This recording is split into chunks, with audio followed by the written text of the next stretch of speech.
اس کے بعد پھر جب 2013 میں جب الیکشن ہوئے تو اس میں پاکستان مسلم لیگ نواز کی جب گورنمنٹ بنی تو اس گورنمنٹ میں بھی ملک کے اندر کوئی استحکام پیدا کیا، ملک کی جو اقتصادی حالت تھی وہ بہتر ہونا شروع ہوئی، پاکستان کے جو فورن ریلیشنز تھے وہ کچھ بہتر ہونا شروع ہوئے، پاکستان کے اندر جو دہشت گردی تھی اس کے اوپر بھی قابو پایا، جو ٹیررزم تھا چاہے وہ افغانستان سے، بلوچستان سے، یہ پاکستان کے دوسرے حصوں سے، ٹرائبل ایریا سے، اس کو کنٹرول کیا گیا، اور جو پاکستان کی اکانومی کو بھی بہتر کیا گیا۔ تو لیکن پاکستان میں ڈیولپمنٹ بھی بہت زیادہ ہوئی، بجلی کے جو ہے کہ جو پاکستان میں لوڈ شیڈنگ تھی اس میں واضح طور پر کمی ہوئی، تقریباً ختم ہونے کے قریب آ گئی۔ لیکن چونکہ پاکستان کے جو طاقتور ادارے تھے ان کو نواز شریف کو نکالنا تھا تو انہوں نے پھر ایک بار پاکستان کی سپریم کورٹ کو استعمال کیا، اور سپریم کورٹ نے ایک گروپ کی صورت میں اپنا کندھا پیش کیا کہ ہم حاضر ہیں، اور اس میں جسٹس ثاقب نثار نے جو پاکستان کی تاریخ میں ایک گھنونا جو کردار اس نے ادا کیا، اور اس کے ساتھی جو ایک گروپ تھا ان کا بنا ہوا جس میں چیف جسٹس ثاقب نثار تھے، اس کے ساتھ جسٹس آصف سعید کھوسا، جسٹس عظمت سعید شیخ، اعجاز الحسن، جسٹس گلزار، اور یہ ابھی کے جو اب پریزنٹ جو چیف جسٹس آف پاکستان عمر عطا بندیال، یہ بھی ساتھ تھے۔ تو یہ ایک گروپ تھا جنہوں نے ہر طریقے سے انہوں نے جو موجود اس وقت کی حکومت تھی اس کو مجبور کیا کہ وہ پاکستان کے اندر وہ اپنا کردار ادا نہ کر سکے، اور نواز شریف کو انہوں نے نااہل قرار دے کر اس کو سیاست سے آؤٹ کیا، اور پاکستان کے نظام کو تباہ و برباد کیا، اور جو قانون تھا، جو آئین تھا، جو کانسٹیٹیوشن آف پاکستان 1973 تھا، وہ اس وقت جو justice chief justice Saqib Nisar تھا وہ خدا کے لہجے میں توبہ نعوذ باللہ بات کیا کرتا تھا، اور اس نے پاکستان کے آئین کی دھجیاں بکھیر دیں اور اپنی خواہشات کے مطابق اس نے کام کیا، اور پاکستان کی سیاست کو، پاکستان کی اقتصادی حالت کو، پاکستان کے ماحول کو، پاکستان کے سیاسی نظام کو، پاکستان کی پارلیمنٹ کو اس نے مفلوج کر کے رکھ دیا۔ تو یہ بڑی واضح تھی کہ اور ایگزیکٹو کے جو اختیارات تھے وہ جو پرائم منسٹر آف پاکستان کے اختیارات تھے وہ تقریباً وہ ثاقب نثار نے اپنے ہاتھ میں لے لیا، ہر محکمے میں وہ انٹرفیئر کرتا تھا، ہر ادارے میں وہ انٹرفیئر کرتا تھا۔ مقصد یہ کہ اس وقت تو ایک سٹیٹ پالیسی تھی جس میں پاورفل ملٹری اسٹیبلشمنٹ تھی اور جوڈیشری تھی کہ جنہوں نے اس ملک کے نظام کو تباہ کرنا تھا، مقصد صرف ایک تھا، اپنی ذاتی خواہشات کی تکمیل، اور وہ تکمیل کیا تھی کہ نواز شریف کو اقتدار سے الگ کیا جائے۔ تو وہ دور جو تھا وہ انہوں نے ثاقب نثار نے، پاکستان سپریم جوڈیشری نے پاکستان کے اندر وہ ظلم کیا کہ جس کی تاریخ جو ہے کہ اس دور کو ایک انتہائی ڈارک ایج کے طور پر سیاہ دور کے طور پر اس کو یاد رکھے گی۔ اور یہیں پر بس نہیں کیا، پھر جو 4.25 سال عمران خان کی حکومت کے گزرے، اور اس حکومت میں جو کچھ پاکستان کے اندر جو پاکستان کی تباہی ہوئی، معاشی تباہی ہوئی، فارن پالیسی کی تباہی ہوئی، پاکستان کے اندر جو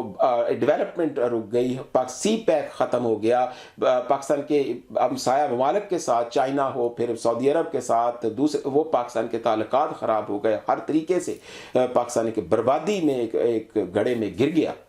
لیکن اس کے بعد بھی پاکستان کی جو سپریم جوڈیشری ہے انہوں نے اپنا کھیل بند نہیں کیا۔ جنرل فیض کے چینج ہونے کے بعد، آئی ایس آئی کے جو ڈائریکٹر جنرل ان کے ٹرانسفر ہونے کے بعد پھر بھی کچھ آرمی میں کچھ تھوڑا سا ٹھہراؤ آیا، لیکن جوڈیشری کے اندر کوئی ٹھہراؤ نہیں آیا۔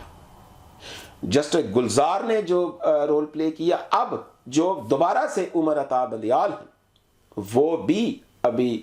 پاکستان کے اندر وہ ایگزیکٹو کے اختیارات جو ہیں وہ دوبارہ حاصل کرنا چاہ رہے ہیں، وہ استعمال کرنا چاہ رہے ہیں۔ تو وہ جو 18th امینڈمنٹ میں پیپلز پارٹی کی گورنمنٹ میں 18th امینڈمنٹ میں جو صدر کے اختیارات تھے پرائم منسٹر کو فارغ کرنے کے، وہ تو ختم ہو گئے تھے، لیکن وہ اختیارات سپریم کورٹ نے اپنے ہاتھ میں لے لیے کہ ایگزیکٹو کے بھی اختیارات استعمال کر رہی ہے، اور اس کے ساتھ ساتھ وہ پرائم منسٹر آف پاکستان کو گھر بھیجنے کی بھی اختیارات استعمال کر رہی ہے۔ چلنے دینا یا نہیں دینا یہ بھی فل کنٹرول، یہ بھی اختیار جو ہے وہ اب پاکستان کی سپریم کورٹ کے پاس آ چکا ہے، اور اس کو وہ بڑی دیدہ دلیری سے اپنے اس آئین کی دھجیاں بکھیر رہی ہے۔ اور اب جو عمر عطا بندیال ہے اس نے بھی اپنا ایک ہم خیال گروپ بنایا ہوا ہے۔ وہ جتنے کیسز ہوتے ہیں جو کانسٹیٹیوشنل میٹرز ہوتے ہیں، جو گورنمنٹ سے ریلیٹڈ کیسز ہوتے ہیں، وہ صرف ان 5 ججوں کے آگے، اس جو ہم خیال گروپ ہے جس میں خاص طور پر جسٹس مظہر علی نقوی اور جسٹس اعجاز الحسن اور چیف جسٹس آف پاکستان دوسرے 2 جج، تو یہ 5 ججز جو ہیں یہ ہم خیال گروپ ہے۔ سارے فیصلے جو بینچز جو بنتے ہیں یہی ان کے سربراہ ہوتے ہیں اور یہی فیصلے کرتے ہیں۔ باقی جو سینئر موسٹ ججز ہیں سپریم کورٹ کے اندر، لگتا ہے کہ ان کو او ایس ڈی بنا دیا گیا ہے، ان کے پاس کوئی کانسٹیٹیوشنل میٹر یا کوئی بڑے وہ ان کے سربراہی یا ان کی عدالتوں میں نہیں جاتے۔ تو مقصد یہ ہے کہ جو موجودہ جوڈیشری ہے اس نے بھی اس وقت جو عمر عطا بندیال ہیں وہ بھی ایک تو ایگزیکٹو کے اختیارات استعمال کرنا چاہتے ہیں، اور دوسرا وہ بھی اس حکومت کو چلنے نہیں دینا چاہتے۔ اور ابھی جو کچھ آنے والے وقتوں میں ہمیں نظر آ رہا ہے کہ آرمی تو شاید ابھی تھوڑا سا بیک فٹ پہ چلی گئی ہے کہ سیاستدانوں کو جو پولیٹیشنز ہیں ان کو سپیس دی جائے، لیکن جوڈیشری اپنے آپ کو بیک فٹ پہ نہیں لے کر جائے گی۔ پاکستان کی تباہی کے باوجود بھی وہ مزید اس تباہی کا سبب بنے گی، کیونکہ جو کارنامے وہ چیف جسٹس ثاقب نثار کے ساتھ مل کر وہ کر چکے ہیں پاکستان میں، جو جھوٹ وہ بول چکے ہیں، اب وہ چاہتے ہیں کہ اس جھوٹ کو سچ ثابت کرنے کے لیے اور 1000 جھوٹ بولے جائیں۔ تو جو پاکستان کی سپریم جوڈیشری ہے اس وقت، پاکستان کی supreme judiciary supreme court justice Umar Ata Bandial کی سربراہی میں، یہ وہی تسلسل ہے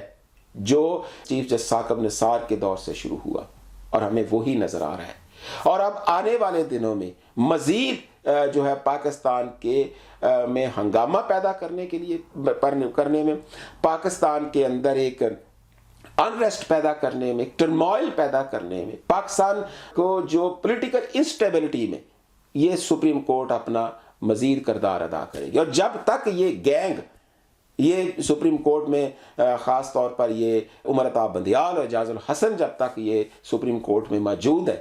اس وقت تک پاکستان کے اندر استحکام، پولیٹیکل استحکام، سیاسی استحکام آ نہیں سکتا، کیونکہ وہ اپنے خاص ایجنڈے پر کام کر رہے ہیں، وہ اپنی پسند ناپسند کے اوپر کام کر رہے ہیں، وہ اپنی خواہشات کے اوپر کام کر رہے ہیں، کیونکہ وہ کانسٹیٹیوشن آف پاکستان 1973 کو فالو نہیں کر رہے، بلکہ کانسٹیٹیوشن وہ ہے جو وہ کہہ رہے ہیں۔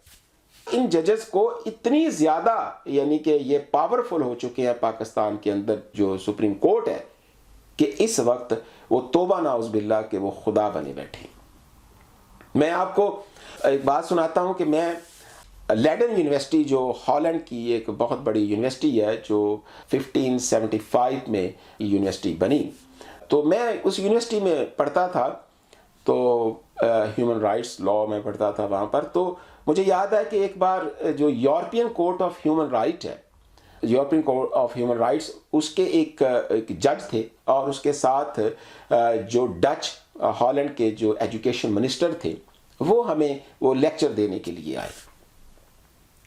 تو جب وہ لیکچر دینے کے بعد جب وہ فارغ ہوئے تو وہ نکلے، تو میں ان کے پیچھے گیا کہ میں نے کہا میں دیکھوں کہ ان کا پروٹوکول کیا ہے، کہ یہ کس پروٹوکول میں یہ یہاں پر یہ یونیورسٹی میں آئے۔ تو جب میں نے دیکھا تو انہوں نے اپنے شولڈر بیگ جو تھے وہ اپنے کندھوں پہ ڈالے، ان کے باہر دونوں کے بائی سائیکل کھڑے تھے، انہوں نے اپنے سائیکل لیے اور وہ چلے گئے، نہ کوئی پروٹوکول، نہ کوئی گاڑی، نہ کوئی خارن، نہ کوئی چیز، نہ کوئی بات، وہ آئے اور چلے۔ تو یہ وہ مثلا وہ نظام، وہ لوگ وہ تھے۔ اور ہمارے ججز کو آپ دیکھیں کہ جو فیسلٹیز، جو سہولتیں ان کو ملی ہیں، ٹاپ 10 دنیا کے ججز ہیں، ان میں یہ دوسرے تیسرے نمبر پر آتے ہیں۔ جو ان کو انسینٹیوز ملتے ہیں، جو ان کو سہولتیں ملتی ہیں، جو ان کی فیملی کو سہولتیں ملتی ہیں، لیکن پاکستان کی بربادی میں یہ اہم کردار ادا کر رہے ہیں۔ سپریم یہ اپنی پسند اور ناپسند کے مطابق یہ فیصلے کر رہے ہیں، اور ابھی آنے والے دنوں میں ایک نیا کھیل شروع ہونے والا ہے جس کی سربراہی عمرتا بندیال کریں گے اور ان کا جو یہ گینگ ہے، گینگ آف 5 ہے، یہ سربراہی کرے گا، یہ بینچ میں شامل ہوں گے اور پھر دیکھیے گا کیا حالات بنتے. تو اس کو روکنے کا صرف ایک ہی طریقہ ہے. وہ طریقہ کار یہ ہے